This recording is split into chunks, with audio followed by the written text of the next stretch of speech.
제가 삼성 옛 인사 담당자한테 물어봤어요.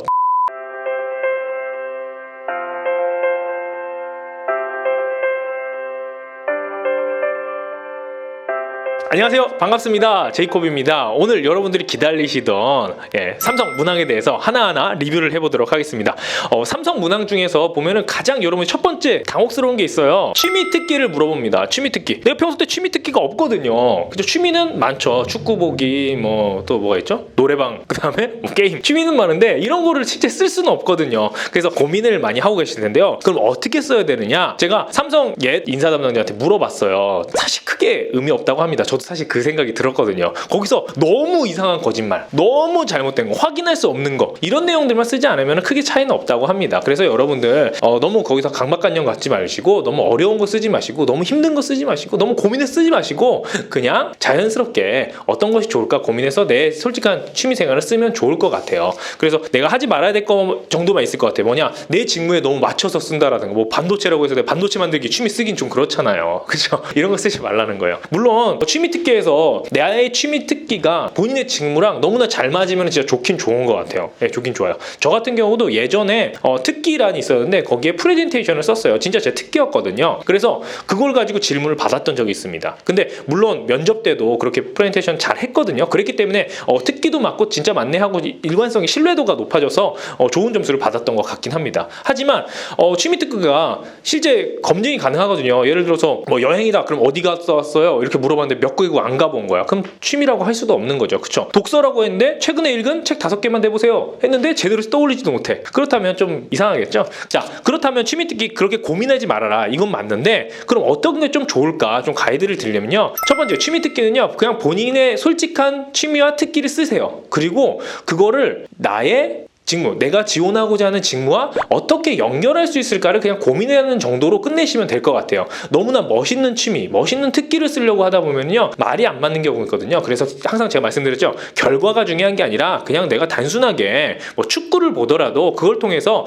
내가 어떤 능력을 길러왔다라든가 해석을 하는 거죠. 꿈보다 해석이에요. 그런 해석을 할 수 있으면 될 것 같아요. 이거는 어차피 물어보더라도 뭐 자소서에서 축구 떨어져 이러지 않는단 말이에요. 면접에서 물어보는 정도니까 그 정도로 내가 자연스럽게 나의 직무랑 맞춰서, 나의 역량이랑 맞춰서 대답만 할 수 있으면 될 것 같습니다. 그렇게 보시면 될 것 같고요. 두 번째 문항입니다. 존경하는 인물과 그 다음에 그 존경하는 이유에 대해서 쓰라고 한 거예요. 거기서도 이제 고민 많이 해요. 누구를 존경하면 좋을까? 왜 지금 고민하거든요. 그렇죠? 우리 여태까지 존경하는 인물이 별로 없었다가 지금 고민해요. 근데 존경하는 인물과 그 이유는 아주 간단합니다. 그냥 가치관을 보기 위한 거예요. 존경하는 사람이 있다면 그 사람의 가치관을 내가 본받아서 살아가기 마련이거든요. 그래서 여러분들 조금 이거는 고민을 해서 해야겠죠. 너무나 말도 안 되는 인물이 되거나 아니면은 그냥 누구나 당연히 존경해야 되는 사람들, 뭐 부모님 같은 경우 그렇게 쓰는 경우는 뭐 회사에서 당연히 나쁘게 보진 않겠지만 좋게 볼 이유도 없어요. 그렇기 때문에 나의 가치관을 담아서 내가 존경할 만한 사람이 누구 있지라는 고민을 하셔서 생각을 해서 적어주시면 될 것 같습니다. 그래서 이거는 좀 말하기 조심스러워 쓰시는데 너무 멀리 간 분들을 쓰시면 안 좋을 것 같아요. 뭐 세종대왕님이나 그죠? 이순신이나 너무 멀리 가셨죠? 그래서 나의 가치관 형성에 도움을 주신 분이라고 생각을 해주시면 될 것 같습니다. 저 같은 경우는요, 예전에 이거 실수했던 것 같아요. 저는 존경하는 인물에 누굴 썼냐면요, 체게바라를 썼어요. 체게바라. 정말이에요. 왜냐면 그 당시 때에 지금 체게바라의 열정, 뭐 다른 거 다 떠나서 사상이나 이념 이런 거 말고 그게 열정이 되게 존경스러웠거든요. 그렇게 썼었는데 회사에서 별로 좋아하지는 않았던 것 같아요.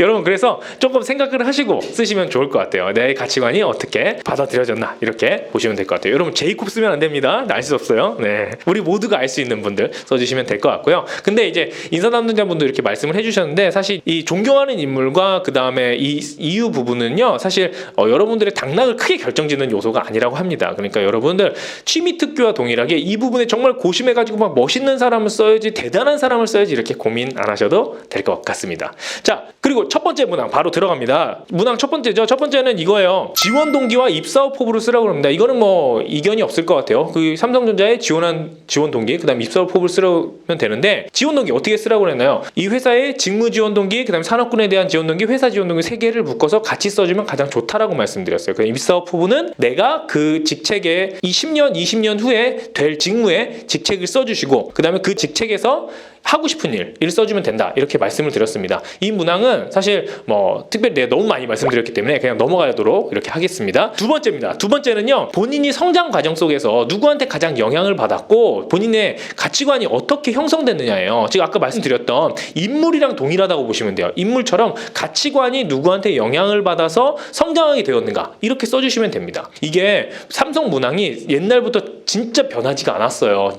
다른 웬만한 회사들은 되게 많이 변했거든요. 근데 삼성 문항은 상당히 변하지가 않아요. 왜냐면 그래서 물어봤어요. 왜 이렇게 옛날 문항들이 많이 구성되어 있나요? 하니까 간단하더라고요. 이걸 바꾸려면 명확한 이유가 있어야 되는데 사실 그렇게 명확한 이유가 없기 때문에 바뀌지가 않았다. 근데 듣고 보니까 또 맞는 말이야. 삼성 자체는 솔직히 말하면 제가 그냥 딱 보고서 자소서로서 그 많은 것들이 결정되지는 않겠다라는 생각이 좀 많이 들었어요. 지원 동기, 성장 과정 너무 옛날 문항들이잖아요. 그렇죠? 여러분들의 전체 이력을 보고 그 다음에 이력과 자소서에 있는 경험 몇 개를 보고서 합격률이 되게 높잖아요. 한 20-30% 정도 빼고 70%는 합격을 주기 때문에 자소서에서 이렇게 옛날 문항들이 계속 남아있다 이렇게 좀 보여집니다. 그래서 SA2 같은 경우는 존경하는 사람 그다음 그 이유를 물어봤던 것 같이 여러분들의 가치관, 영향을 줬던 사람이 누구인가 이것을 확인하기 위한 용도다라고 보시면 돼요. 그래서 옛날에는 진짜 삼성맨을 뽑았거든요. 삼성 다운 사람, 삼성과 같은 사람, 삼성의 피를 갖고 있는 사람, 이런 사람을 뽑았다라는 냄새가 정말 물씬 납니다. 그래서 다시 한번 물어봤어요. 정말 삼성맨만 뽑는 거냐? 하니까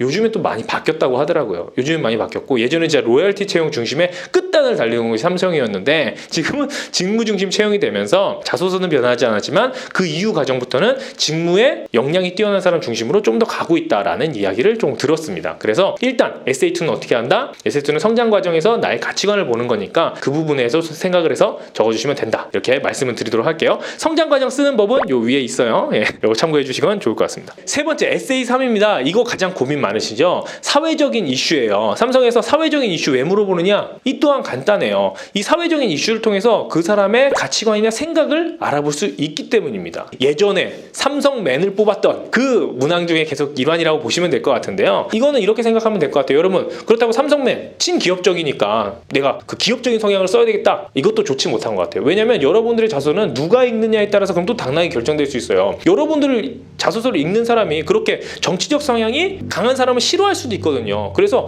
굳이 논란이 될 만한 이야기들, 즉 정치, 종교 이런 내용들은 굳이 안 쓰는 게 좋을 것 같아요. 굳이 안 쓰는 게 좋을 것 같고 여러분이 쓰실 때 가장 무난한 것들, 무난한 건 뭐냐?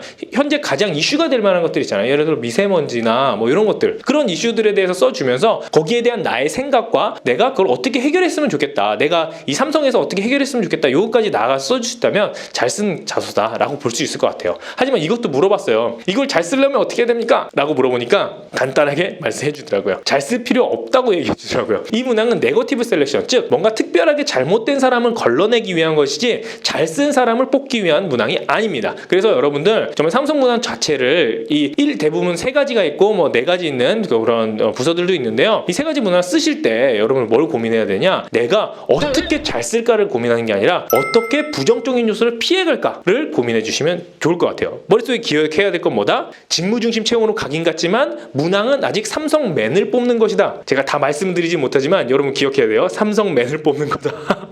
이게 진짜 키포인트예요. 키포인트. 삼성맨을 뽑는 거. 이렇게 생각을 해주시면 될 것 같아요.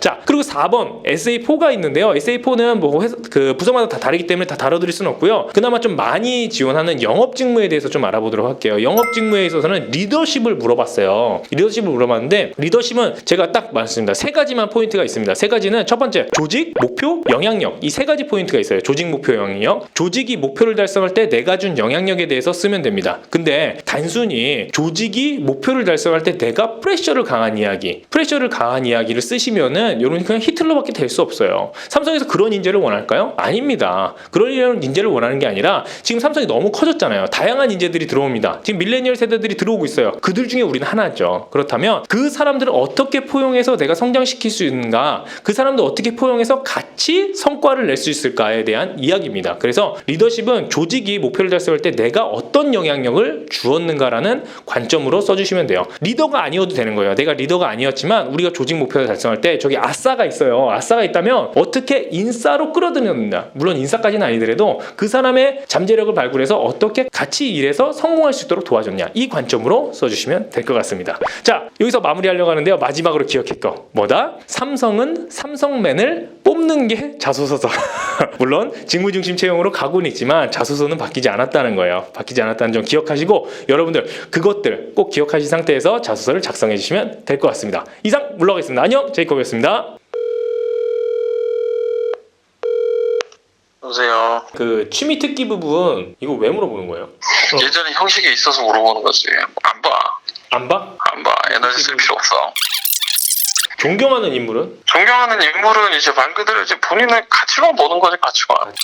자, 첫 번째 문항이 이제 삼성전자 지원한 이유와 입사 후 뭐 이루고 싶은 꿈 이런 거예요. 그 요즘에 그 지원 동기 다 없어지고 있잖아. 근데 삼성은 저거 아직도 남겨놓은 이유가 있나? 바꾸기 귀찮아서 예전에 썼던 질문을 굳이 바꿔야 되는 이유 자체가 없기 때문에 안 바꾸는 경우가 많지. 그럼 사실 성장 과정도 마찬가지고 그렇겠네. 그치, 그 안에서 뭐 결국은 녹이라는 그 기본적인 그런 것들만 녹이면 되는 거지. 뭐 그걸 굉장히 특별하게 뭐 의미를 부여하고 보려고 하는 게 아니지.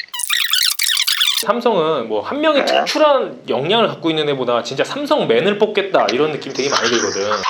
근데 이제 예전엔 그랬는데 요즘 그래도 그것도 많이 바뀌기는 했어. 많이 바뀌었지. 그러니까 예전에는 진짜 쉽게 말해서 이게 보편적인 이렇게 누가 봐도 쟤 삼성 다닐 것 같아 이런 애들을 뽑았다고 하면 사람이 많기 때문에 그렇다고 지금 모두를 특출나게 뽑을 수는 없지. 그치. 사람이 많기 때문에.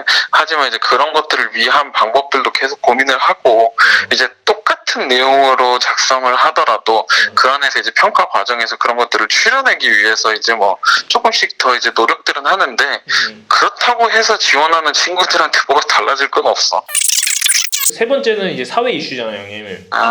사회 이슈는 이제 뭐 너무 크리티컬한 내용만 안 쓰면 되나? 굳이 크리티컬한 걸 써서 엄청 잘 써서 설득할 자신이 없으면 쓸 이유가 없지. 사회관, 경제관, 가치관 이런 것들을 좀 너무 문제가 있는 애들은 방금 이야기해서 굳이 피하라는 주제를 꼭 쓰는 친구들이 있거든. 이슈를 짚고 본인에 대한 생각 그리고 본인이 생각하는 해결 방식, 그 해결 방안에서 삼성전자에 내가 가서 삼성전자에서 할 수 있는 방안을 이야기를 해주면 제일 무난하긴 하지. 본인의 경험 중에 다양한 배경과 생각을 가진 사람들의 의견을 조율하여 문제를 해결한 경험. 그런 것들을 좀 보려는 거지. 어떤 형태로 사람을 대하는지. 본인이 한 경험 중에서 여기도 결국은 네거티브 셀렉션이 될 확률이 높지. 누가 봐도 거짓말을 한다거나 누가 봐도 이상하다거나 이런 친구들을 발라내는 거지. 지원 직무 관련 경험 또는 리더십을 발휘했던 경험인데 그 삼성에서 좋아하는 리더십이 있어요?